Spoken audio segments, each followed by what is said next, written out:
Hi everybody, hope you're doing marvellously well. It is my distinct pleasure today to talk to two good friends of mine, Mr. Jack Douglas and Jay Messina, arguably one of the greatest production teams of all time. They made Rocks and Toys in the Attic to the top 10 greatest rock albums ever. Jack also, of course, produced and engineered many John Lennon albums, one of which, of course, is Double Fantasy. One of the things we're going to talk about is Double Fantasy Stripped. That's the John Lennon album, the last album he did before he died. Jack and Jay went back to the original recordings that Jack had done with Lee DiCarlo and produced a new version called the Stripped version. This is the raw takes of the record without John's double tracking, and it really is one of the most beautiful sounding albums. Jack played me the record before it was released and it brought me to tears. So, without further ado, let's go and talk to Jack Douglas and Jay Messina. When you guys had just finished it, you came to LA and you played it to me in the Neve room at our old studio, you remember? Yeah. You remember that? And I was like, Yeah. I don't know if Jack told you, Jay, but he just put that album on and I stood with Jack between the speakers in front of the Neve. You remember that little room in the back? Yeah. And listened to it start to finish without saying anything except crying. It was pretty beautiful. Yoko used to come by about every 3 days or so, and she would sit and listen to it, and it would always end up as she'd be in tears listening to it, because we made John so close. We made him feel so close to you, and it was quite a feat to do that. It was really. I remember telling Yoko at the end of when she was leaving one night or one day, and she was, saying that she really liked it. And so I said, and I don't really know her that well, but I figured what the hell. So I said, well, does that mean I get a hug? So I got a hug. It was weird that, because we called it Stripped Down, that we had to work naked.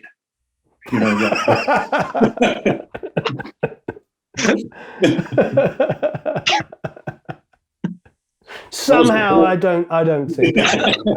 What was the thought process? How did it come about that you went back and revisited Double Fantasy to turn it into the strip version? That was Yoko's idea. She wanted to get the feel of what it was like to be there in the studio. We brought it down to the basic track. We eliminated almost all of the overdubs. We eliminated the double tracking of the vocals. And since when I originally compiled those vocals, a good chunk of them were live. So it really had a feeling of you being there with the rhythm section. When the really weird thing about doing this record was how we started it. And that was, I told Yoko, I need to have all of the reels of tape, all of the outtakes, everything. I want to go through it all to listen to what we might be able to use in here, because I wanted more of the banter, more of him talking.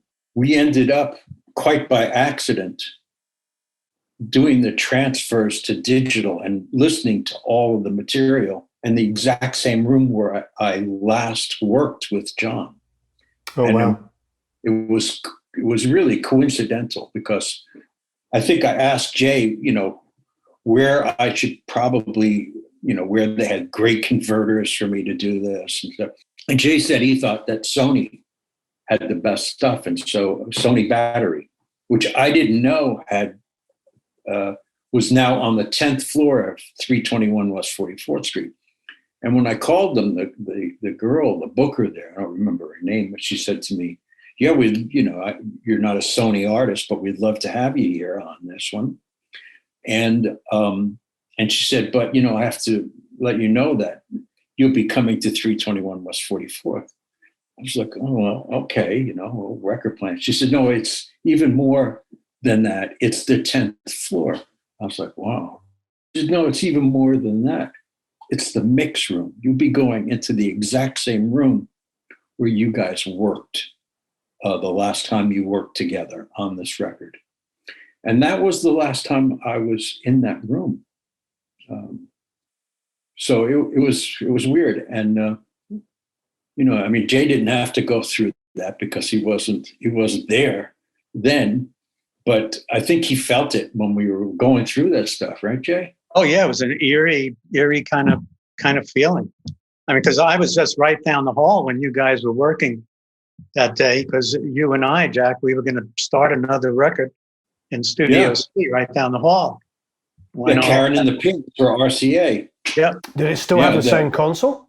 No, that Trident was gone, and all of those rooms were now mastering rooms and rooms for redoing albums, and they had phonographs, and they did all of their work for Sony there, and archiving. Yeah, it was a lot of archiving and reconstruction. So were you in the room to mix, or were you in the room just to compile and go through all of the stuff? Yeah, to go through it, listen to everything, then do the transfers. First of all, everything, I think this was it was maybe a 10-day project just doing that, because there were so many reels of tape. And every day the tapes would come in with an armed guard. And we would get maybe 10 reels of tape a day to go through. And then we would take notes on what stuff we wanted, and then we would transfer that stuff. And then those 10 reels would leave. And then, like a couple of days later, we get another 10 reels to go through. And so that went on for a while, maybe a week of doing that until we've compiled everything that we wanted. And I think some of the tunes, if not all of them, were you had like a slave reel too, didn't you? Originally, use more than one reel, one machine. Yeah, right? we had two machines going. We had two Studers. One was I recorded the tracks on the older one, because I liked the way that one sounded, especially on the low end. So I recorded my tracks on that, and 16 track. And then we made a work reel, and then we did all the rest of the work on the 24 track. And I seem to remember it, taking a little time figuring out the locking process when we went to transfer the second. We'd dump the first 24 track machine to Pro Tools, then would lock the second machine to that Pro Tools. Yeah, I remember. Yeah, that's why we were in there a week or 10 days. And then when we went over to Power Stage, to Avatar with it, we just tried to make each instrument as pure as possible. But I think we did bring in Hugh McCracken for something. Yeah, there was something that needed to be redone. And that's crazy. But Hugh had played on the original anyway. Yeah. I mean, he came in and he just replicated what he had done originally. But so you're like, Hugh, can you come in and fix that part you did 40 something years ago? We just noticed there's a problem. Can you drop in here? Yeah. Even though I had worked with John, not a whole lot before then, but I felt like I really got to know him by the time we were done mixing that, hearing his raw voice like that. It's not often that you hear him that way.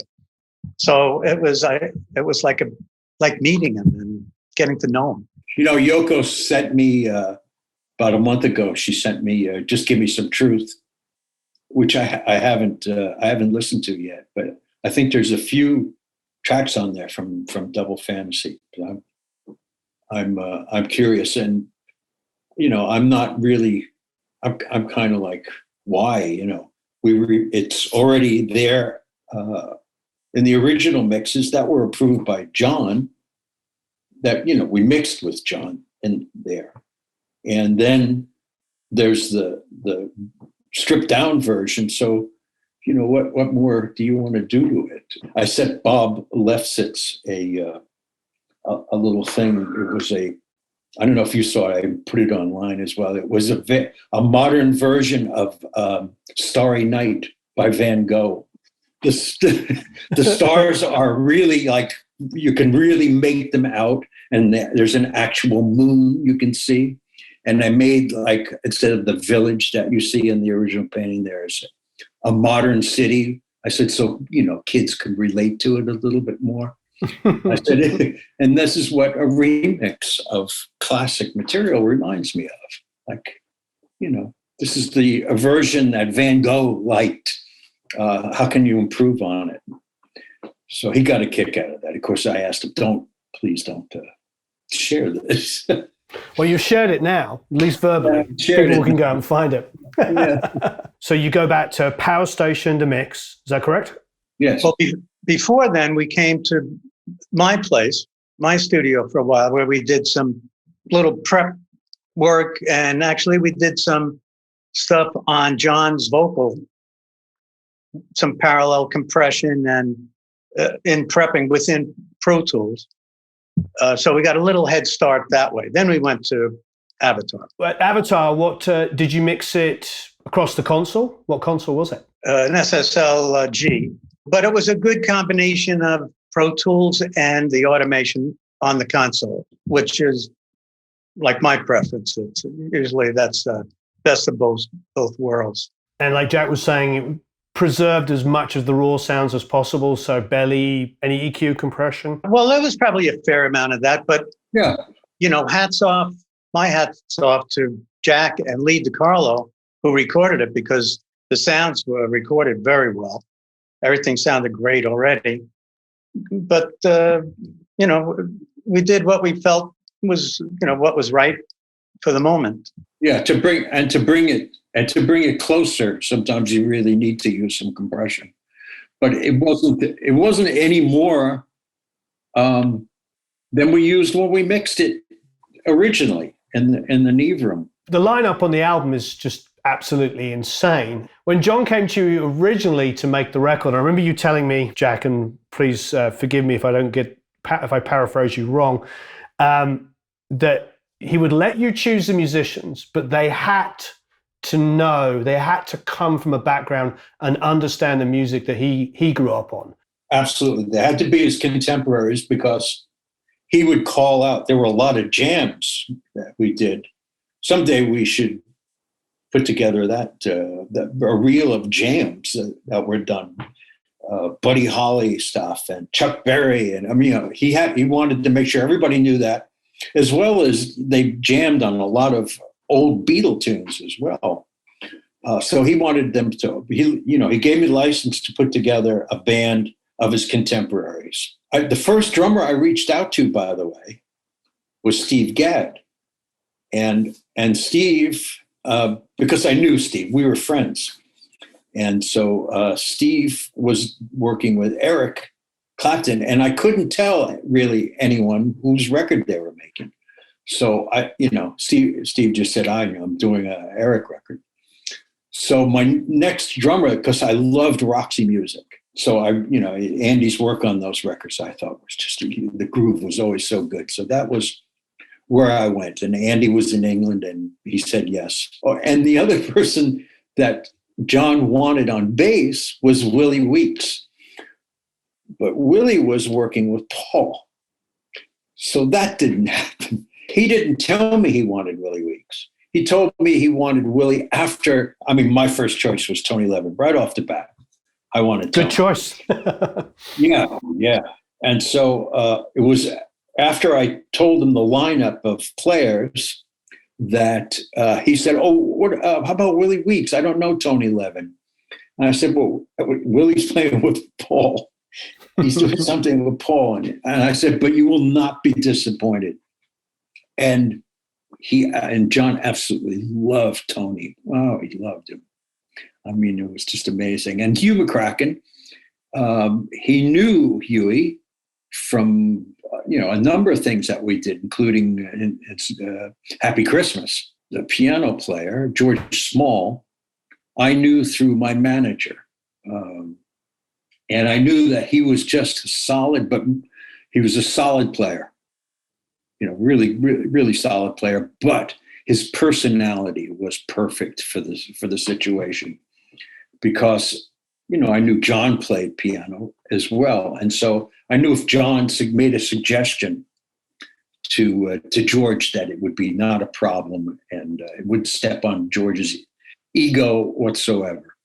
So that was, and then I wanted something wild in there, and that was going to be Earl Slick, who I didn't have come to rehearsal. I didn't want him to know the music at all. I just wanted him to be in there to play whatever he was going to play. And of course, I loved Earl's work for years with Bowie. So he was like, that was the guy. But I jumped at the opportunity to get Cheap Trick in, those guys, to cut a couple of tracks. And, everyone's heard those tracks. They're really good. And I think that, and the line from "I'm Losing You" came out during that jam with Rick Nielsen and John.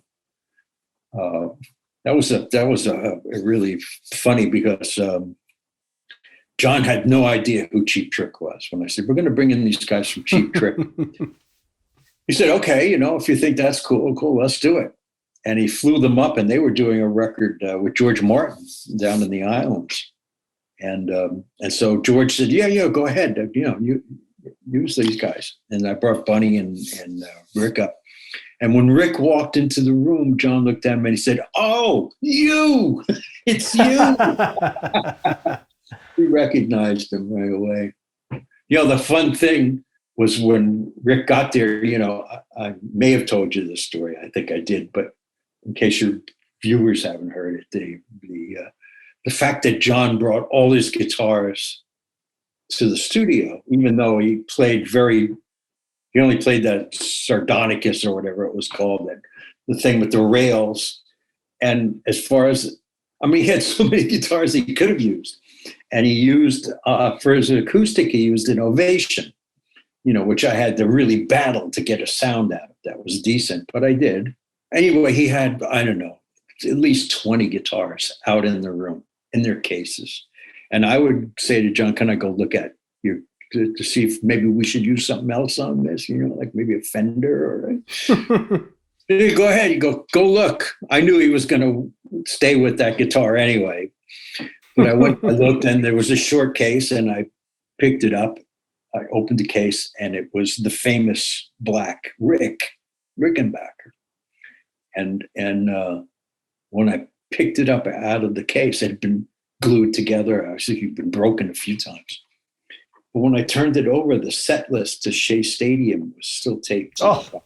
The actual set list was on it. And I panicked that even have it in my hand. It was, you're holding an icon. And I put it back in the case. But when Rick Nielsen came, I said, Rick is a big collector. I said, Rick, you got to see this. Come out and see John's guitars. John said, yeah, go ahead. Go. Blast. And I brought him out and I said, check out that case, Rick. And I thought he was going to pass out when he saw it. But when he picked it up and I said, turn it over. And he saw that set list. He turned white. And he just was, oh my God, look at this. And then, of course, later in that day, he went out and took pictures of it and got a tape measure, and he measured a couple of things here and there. And about a month later, after those sessions, a box came to the studio from Hamer, and it was a custom-made Hamer guitar that Rick had made for John. That was because John had small hands, and it was the exact measurements of his Rick, only the whole guitar was white. It was so beautiful, and John was just thrilled. And there's a few famous pictures of him holding that guitar up, and I think it's in the Hall of Fame, I think, along with his Rick. One thing I learned from working with you was to treat the artists like human beings. Now, that might sound absolutely hilarious to anybody watching, but when you're working with really, really successful, well-known artists, people tend to change the way they act around them. I'm sure you see it all the time. And probably people mistakenly feel like that's what you're supposed to do. But I watched different people come in when I was working with you and interact with bands that we work with, and if they sort of like suddenly went into this sort of semi-reverential state of, you know, fandom, the interaction lasted nanoseconds and they just walk away. Yeah. And I think, you know, people ask me often about psychology of working with artists. And when you tell that story about a gift of a guitar, a lot of people wouldn't go that far to do that because, like, what can I give him? He's got millions of dollars. He can do whatever he wants. He could, you know, he could literally pick up a phone and have a private jet. Some multimillionaire would do anything for him. And yet, I learned from you that those kind of gestures mean so much, like normal human things. Along those lines, maybe a week before John got that gift from Rick, another box came, and it was from Fender, and it was, we brought it in, and he opened it up, and it was a brand new Strat from Fender, which he just gave to one of the assistants and said, "Put it outside." And it was like, yeah, they want a picture of me playing this Fender. It meant nothing to him. It was a beautiful Strat. In fact, we used it on Walking on Thin Ice. It was a red Strat. And that's what we used for the solo on Walking on Thin Ice. But it meant nothing. But when the box came in and he read that it was from Rick Nielsen, he got excited. And then it really meant something to him. It touched him. It really did. For him to walk outside and hold it up and get a picture taken with it. Beautiful. Yeah. Jay, I know that I was reading an interview with you, I don't know, from probably Sound on Sound or Mix Magazine from like 20 years ago. And you were talking about how you and Jack met. And you said, yeah, Jack was my assistant. And then he became the producer that would hire me. I have 100 kind of experiences with Jack, obviously, that have shaped, since we were together, the way I make records now and the way I interact with people. Do you feel the same way? Because I don't want to get onto too many tangents here, but, you know, I'd always joke with Jack that, you know, oh, Jay's a real engineer. When he and I were making records together, I was like, well, as soon as Jay's available, I know I'm gone. But you are what many people would consider to be the consummate engineer. Like you and Jeff Emmerich are like these guys that just carried on making great records year after year after year. Sorry, it's a very long question. I'm famous for this. What do you feel like working with Jack that your biggest kind of takeaway over all these years? Thanks for the kind words.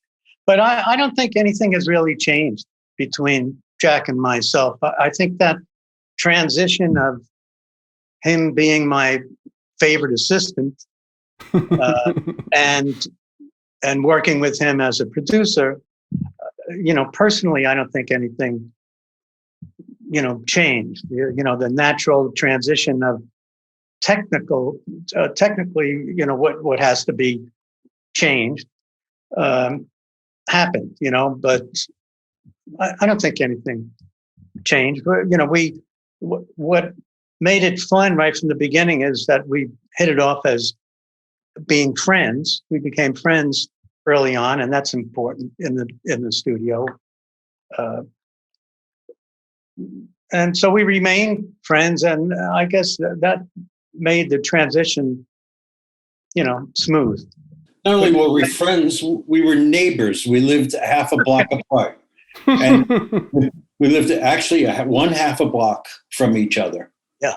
And there was a period for a while that we rode bicycles to the studio and rode bicycles home from the studio because we lived right there. And even after we moved to like bigger apartments, I mean, we're on the Upper West Side of Manhattan. After we moved to bigger apartments, we were still neighbors. And so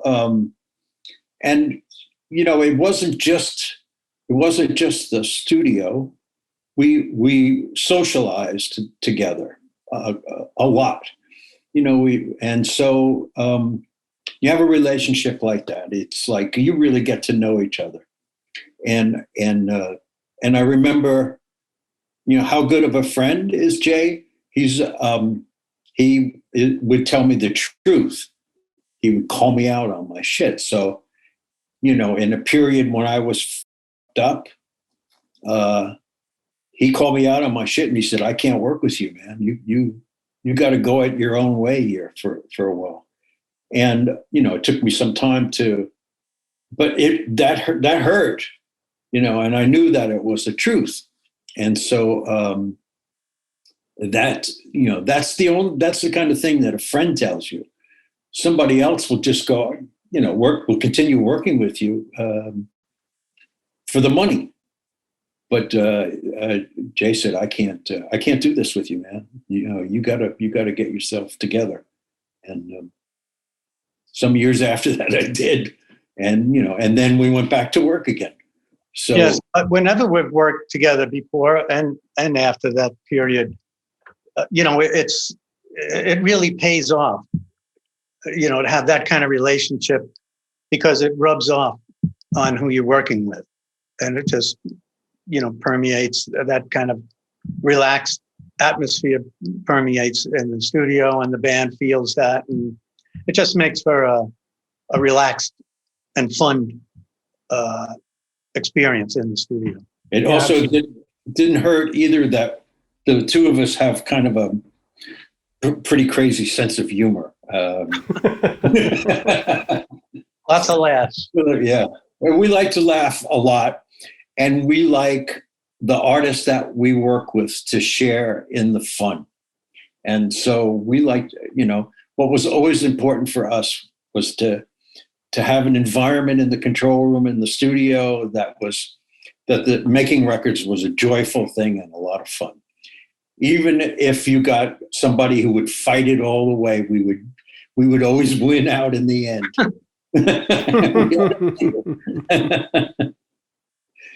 Because it's infectious. The joy and the laughs and the fun and the whole process of making records can be really a lot of fun. It should not be torture. I think we've turned down things that we assumed might not be too much fun. Yeah, when you get to around that 15th or 16th hour in the studio, it's nice if you're laughing. Yeah, yeah. Jay would always be the first one to say, we're done. We're done. We're not going anywhere. This is over tonight. I think, you were banging our heads against the wall here. And I would get on the talk back and say, I think we're over here. Do you remember the first album you made together? Well, as assistants, as Jay's assistant, we did a ton of jingle dates. And then the thing that we did that was White Elephant, which was all of the best studio guys in New York. I mean, the absolute best, had a group. How many people were in it, James? It was about 17, 18 people in the band. Yeah. Breck Brothers, Tony Levin, Steve Gadd, that was Huey McCracken, just about everybody. Yeah. And it was something that I had started at A&R, then came over to Record Plant and finished it there. Mike Maneri. Yeah. Just the best players in New York. And so we would sometimes start that at midnight because, it was kind of a freebie in a way, And so that's the first album I think that I did with Jay. We went from start to finish on it. The first actual record that we did where I was producer, because in between that time that I was an assistant and a producer, I was a staff engineer like Jay. And although not as good, but I was doing the best because of the experience I'd had with, Jay wasn't known at that point as the guy who did hard rock albums. He did jazz and he did Latin music, and he did big jingle dates with full orchestras, and everything to me as a bystander or as an assistant with him was that everything he did fast. There wasn't, when I went out to the West Coast, I was like shocked that they had the first day was your get the drum sound day. I was like, what the hell is this? Get the drum sound day. Jay, you get the drum sound in an hour or two, and then we would move forward. And the other thing was everything that he recorded always sounded real. Like if you listen to the instrument out in the studio and you went back into the control room, it sounded the same. And, the whole instrument, you heard the whole instrument, you don't see it. So when I got my shot to produce, and which was, I had produced maybe 2 albums previous to this, but not in New York. I produced one in Canada and one in LA and San Francisco, and a little bit in New York. But when I got my shot to really go on my own, it was Get Your Wings. And I knew, exactly. Now, this is being in a studio where you have Roy Cicala, you have Shelley Ackes, you got big guns in that place. But I knew that the guy I wanted to work with was Jay, because again, it was about all those things, all those qualities that Roy and Shelley had, as far as the fidelity of your recording, but the humor and the personality, and so that's why. And again, like Jay said, nothing really changed. We were still just doing the same thing. Only I wasn't the boss. We were both participating at the same level on making these records. His contribution was equally as important as mine.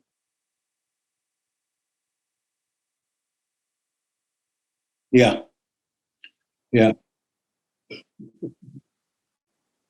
Well, you don't know how high level it's going to be at that point. Yeah. I knew that record might be a little difficult because, first of all, I had to, during the pre-production period with Stephen, I had to ask him to change his voice a bit, because in the first album, he sang like this a bit, dream on. He had a different voice. But he had this other great kind of R&B voice that was just incredible. That he started to use more and more, and I started to encourage more and more during the pre-production period. So it was getting that captured. And the other thing was, just getting them to sound as professional as possible in the studio. And it's funny, Tom Hamilton told me, we were all basically the same age at that point. Stephen and I were the same age, off by maybe a few months. But Tom Hamilton told me that at that point they thought I was a man. He said, "Whoa, Jack is like a man, like an old guy or something." So anyway, that's what it was like. It was going to be a challenge, a little bit of a challenge, but we made the most of it. And well, I tell you, one of the things that I felt that kind of made our relationship, Jack, extra special in the studio, and made it more efficient and productive, was there was like a mutual respect and trust in one another. Like Jack, he would go out in the studio and work with the band. He would become like part of the band, like he was in the band. Trust me enough to let me get sounds in the studio while he's working with the band one-on-one. And I certainly trusted him to do that, and I didn't have to worry about that. And I could just deal with what I what I had to do. Yeah, So that paid off. yeah. It's important to delineate between what your job is, what my job is, what the band's job is. Yeah. So that you're not stepping all over each other, and it becomes very uncomfortable. Which was something I was amazed, and I've said this a number of times about working with John, who during that process really delineated. And he said, would tell me, I'm the artist, you're the producer. So go comp my vocals. I'll come back when you're done and I'll double it. I'm not going to sit there and, go, I thought that phrase was better. You're producing this thing. And it was the same way when we were mixing, or no matter what we were doing. He would always draw that line of like, you're the producer, I'm the artist. My suggestions come from an artist's place and not from a producer's place. So, and you understand that. And that was like, I was so surprised at that. And I think it made for the album being really good. And Lee DiCarlo, enough said about him. Never enough actually said about Lee. Now retired, he's, I stay in touch with him. He sends me a message every once in a while if he sees me on TV, and he says, "You got old, I'm still beautiful." Now he's fishing. Now he's fishing, yeah. That's all he ever wanted to do, fish. 2 fishing boats, one in Maine, one in Florida. He's living the dream, the fishing dream. The fishing dream, yeah. Interesting guy. His father was one of the biggest mafiosos on the East Coast, but Lee didn't want to get in the family business. He didn't want to go into the family business, so he enlisted in the army and went to Vietnam. Oh wow, that's definitely not the family business. Yeah, and was a Green Beret on top of it. So really a bit of an oddball. But he came out of the same school kind of as Jay did, and Roy Cicala, and Shelley Akis. And that was the Phil Ramone School. That school of engineering that Phil set up, yep, I think was one of the most successful. That he influenced almost everyone in New York.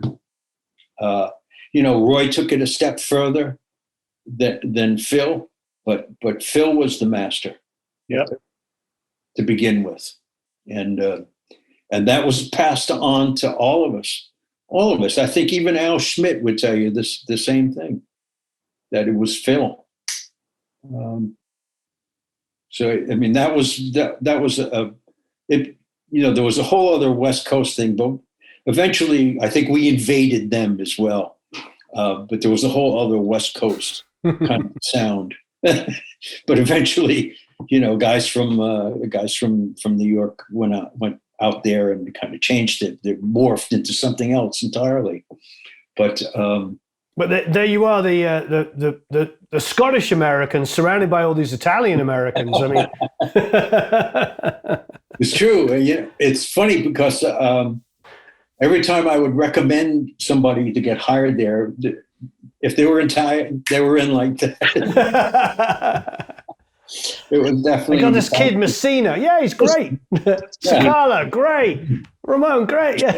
But Phil wasn't he really Italian?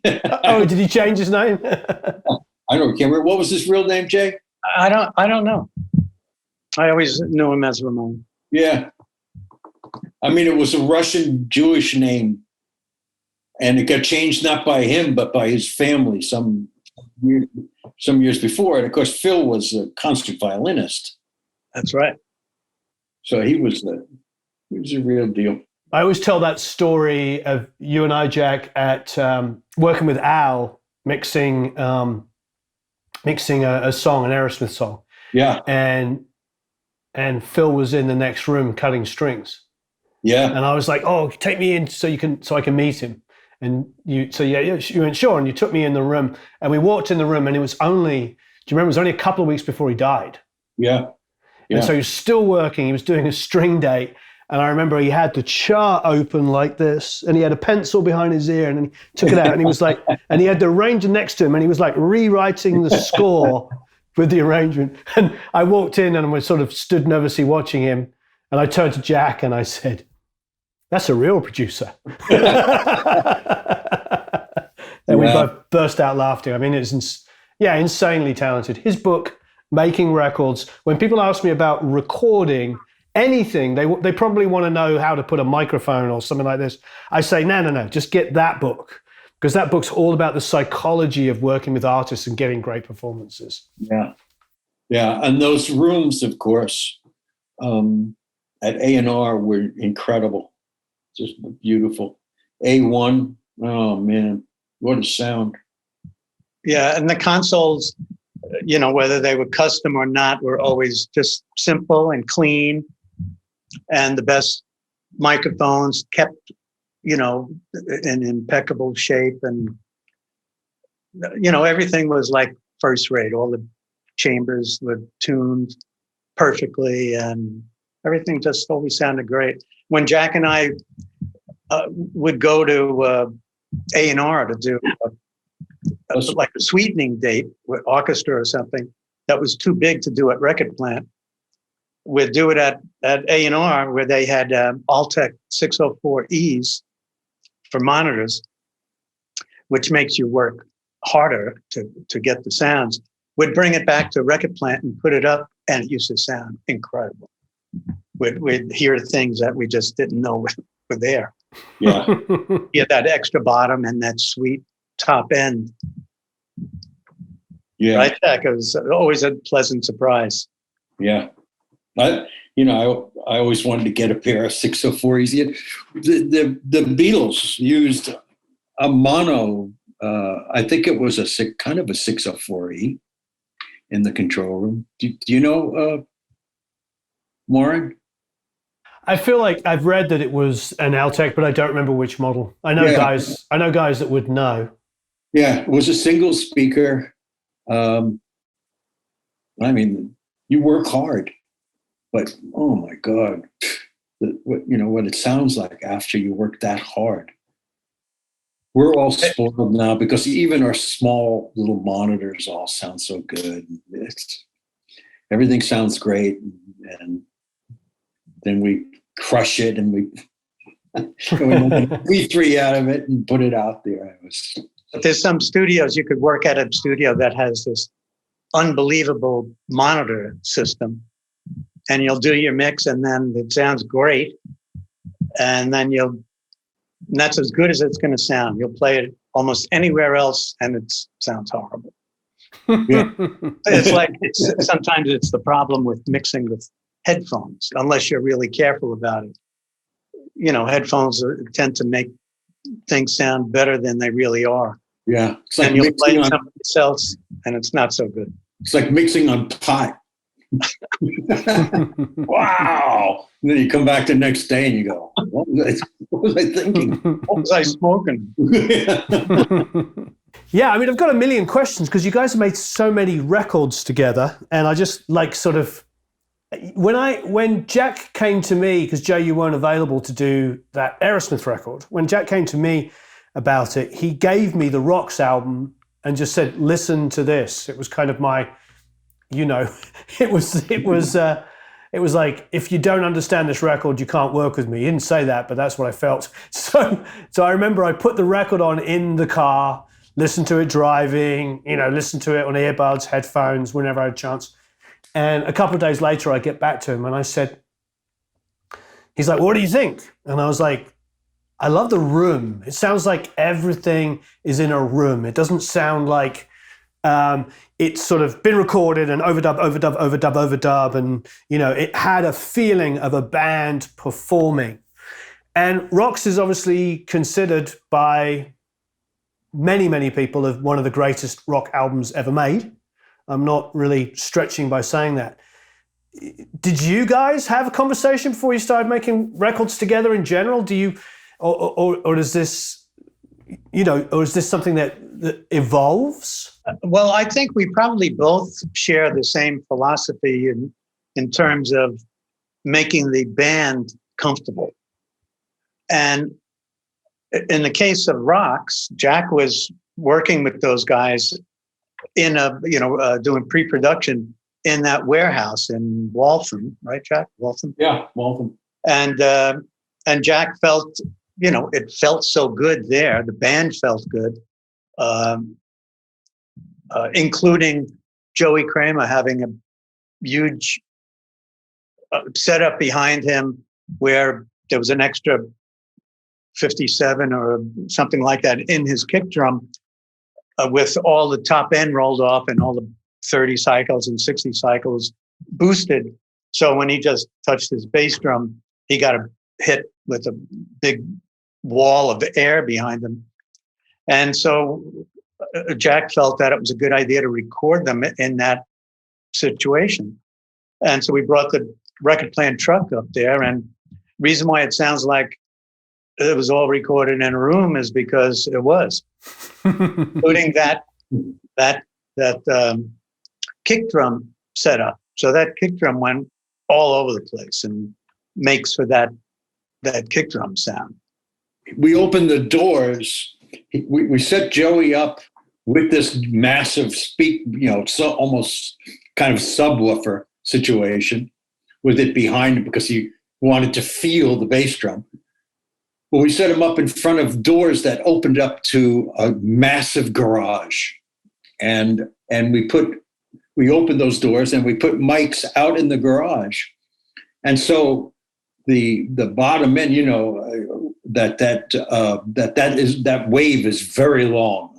Bottom end wave is very long, and so we had mics really far away from that, and that 30 and 60 cycle was just traveling through the garage. But not only that, leakage from the whole band, because we recorded that album live. Everybody was set up live. And so all the leakage would go out there, but in particular is drum and bass drum leakage would go out there. And that bass drum leakage also went into the room where they were recording. And both Jay and I had agreed a long time ago that leakage is a good thing, because it adds to the glue of the, and that's why I never liked that sound of, there's a guitar over here and there's a guitar over there. And, and now the vocal and this, that sound of a whole band playing together is what really turns me on. Any recording of going back as far as you can go of Glenn Miller or Cab Calloway or those records sound good because that whole band is playing and you hear all that leakage. So this was the ultimate leakage record because everything was bleeding into everything else. And so the two guitar amps weren't very far apart and they bled into each other. And then of course when we'd mix it, we would always mix the two guitars, which we started doing, I think, on Toys in the Attic, which was also recorded live, but in the studio. We used a Pi compressor, an English compressor, PYE, and we put it in the stereo mode, and the two guitars would kick off each other, and it makes for a really cool kind of pulse of them kicking from each other. Plus, they're already leaked into each other as well. So it's like, and then you stick a lead up the middle, and it's like, oh my God, look at this. It's great. A lead and Steven, and you didn't need much else. Most of the, we never had to do a lot of overdubs. If we did overdubs on those records, they were usually like, we didn't have to double guitars or triple guitars or, it might be Paul Prestopino playing a slide banjo or, an acoustic guitar or an ondioline doubling something, some other element that could just add to those real instruments that we had already to, it's like the bass line on Sweet Emotion, which people always like, well, how do you get that bass sound? Well, it's Jay doubling the bass line with a bass marimba. That marimba was so high I had to stand on a ladder to play it. the notes are so long. And when you listen to that, you can't really separate the marimba from the bass. They're really locked together. And you realize that we didn't have Pro Tools to put them together. Jay doubled that bass line dead on, which is, and every time that line came up, he had to play it again. So there's nothing like the real thing. I remember that, and one thing I do remember, because it took a few takes, on the last note going into the intro, going into the first chorus, that pattern repeats. So Jack was engineering, and one time I was getting ready to play that pattern again. So when the first verse started, I was supposed to stop, but I didn't this one time, and I played the neck. I started the pattern again, but Jack, thinking I was done and playing on that last note, pushed the fader way up to get the ring of that last note out. So when I played that next note, the fader was way up, and I looked in the control room and I saw, everybody's hair, everybody went up against that back wall. So you guys are now mixing projects, remotely in the wonderful world of Zoom? Yes. Yeah. We're going to put a link down here for anybody, so you can send work to Jack and Jay down here. Must be fun though, working remotely. I mean, it's a necessity in this current world. I feel like when people ask me about mixing, if they want to attend, it's usually twice the price anyway. Yeah. So, because it obviously slows down the process. I mean, it must make it quite efficient then, working like this. We do send it immediately to the artist, and then we listen to their comments, and then we tell them to go, no. No, and then we do it over and over again until they're satisfied, within reason. I mean, it's pretty efficient, and it's fun. They'll reach out to Jack first at that site, and then I call them. Yeah, Jack will call him and have get some dialogue going and figure out what the concept is, and any special notes, I suppose. And then they'll send me the files. I'll put it into some kind of shape, and then Jack and I'll do a Zoom call, and we'll do this Audio Movers routine, and work on the mix, and we'll get it to a point that maybe Jack will give me some input. I'll work on it a little more. We'll have one more Zoom. Then we'll send the artist an MP3, and they'll give us their feedback on it, and we'll make we'll get another Zoom call going, and we'll make the necessary tweaks and send them another MP3. And usually, so far, I think it's 3. By mix 3, that's it. That's been working. Yeah. Wouldn't you say, Jack? Yeah, about 3. Yeah. I don't think we've done whole albums, we've done EPs, singles, and it's working out pretty well. We've turned down quite a bit of stuff. Where I'll ask someone to send me a rough mix of what it is they want to do, and they'll send me the mix, and then I'll say either just go with what you have. I don't think we could really do much more to it. Just go with it. Or maybe you'd like us to master it only. We can do that. And so we've mastered just tracks for people, because then it's pretty inexpensive to just master compared to mixing and mastering, which we do for all of the projects. But and some stuff, we'll get, and we can't help you. You should, just stick with it. Come back to mention that further. That the mastering is part of the whole mix process. When that mix is done, it's mastered too, for all intents and purposes. And Jack, when will your studio officially be open?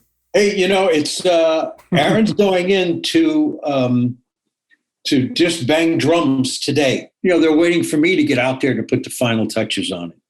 And so as soon as I get vaccinated, and the second vaccination, I'll head out. And then we have all of these artists and that we want to start working with, and we just got some very nice backing as well from someone here in New York who took it seriously. And Jimmy Iovine is on our board of directors. Amazing. Yeah. So he's advising us on various ways of doing this, and we have a. He's like, "What? You want to start a label? What are you, crazy?" Yeah, that's his advice. Pretty much, but he understands what we're doing, and he loves artists, and so so he likes what we're doing, and he's just giving us advice, and it's good advice. And Jimmy's great. If anybody knows his way around this, he does for sure. So Jimmy and Jay are still pretty close. I know when he comes to New York, he looks up Jay. We have worldwide distribution, and so we're going at this in a kind of easy way. We have the studio. We will still want to do outside work. We have a number of engineers that want to come down and work. They like the size of the room. It's a big room. It's got 18-foot ceilings.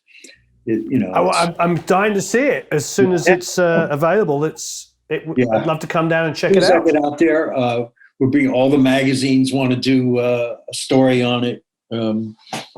So it's exciting, and it's like I say, Aaron's in there banging drums to see. They may open a mic. I think Ari is there with him. Trained by you. And you. Abused by me and you. Gentlemen, thank you ever so much. It's always fun. It was our pleasure, Warren. Let's come back. Yes. Down below, everybody. Let's come back and do a Q&A with your folks. I want you both to do that. I think that would be fantastic, individually and together, and all the combinations thereof. Yeah, let's do that. I think that'd be amazing. All right, gentlemen, thank you ever so much. I'll get back to you later. See you, Jack. Bye. See you guys later. Thanks a lot. Bye. Hi, everybody. I hope you enjoyed that. Please leave any comments and questions below. If you would like Jack and Jay to mix your music, there is a link underneath here. You can send them the music. Have a marvelous time recording and mixing. See you all again very, very soon. Thanks ever so much.